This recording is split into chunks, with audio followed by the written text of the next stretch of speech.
د علق مبارکه سوره چې د قرآن عظیم الشان شپږ سوره ده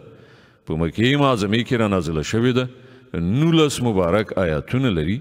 تلاوت او پښتو ترجمه یې له لومړي آیت څخه اورئ بسم الله الرحمن الرحیم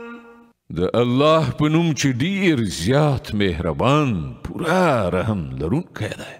اقرأ باسم ربك الذي خلق ولوله ای پیغمبره د خپل پروردګار په نوم چې هغه ټول مخلوق پیدا کړ خلق الانسان من علق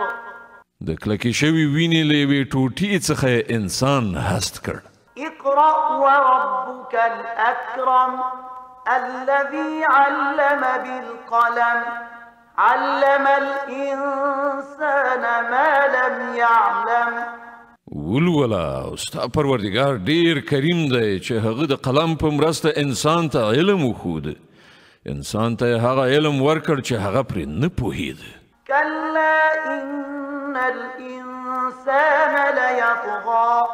أن رآه استغنى هیڅکله داسې نه ده انسان سرکشي کوي په دې اساس چې هغه خپل ځان بې نیازه ویني إن إلى ربك الرجعى په داسې حال کې چې ورګرځېدل ارومرو همدا ستا د پروردګار په لوري دي أرأيت الذي ينهى عبدا إذا صلى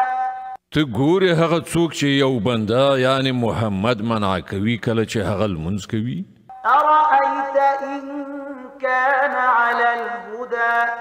أو أمر بالتقوى ستا څه ګمان دی که هغه بنده په سمه لاره وي یا د پرهیزګارۍ ښودنه کوي أرأيت إن كذب وتولى ستا څه ګمان دی که دا منع کوونکی شخص حق دروغ ګڼي او مخ واړوي ألم يعلم بأن الله يرى آیا هغه نه پوهیږي چې د ده کړه الله ګوري كلا لئن لم ينته لنسفعا بالناصية ناصية كاذبة خاطئة هیڅکله داسې نه ده چې ګمان کوي که هغه له دغو کړو څخه لاس وانخلي نو موږ به یې د وچولي ویښته څڼې ونیسو را به یې کاږو د هغه وچولي چې دروغجن او ډیر زیات خطاکار دی فليدع ناديه سندع الزبانية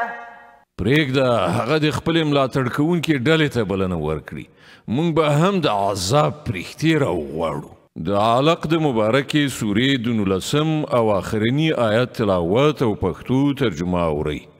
د دې آیت په اورېدلو سره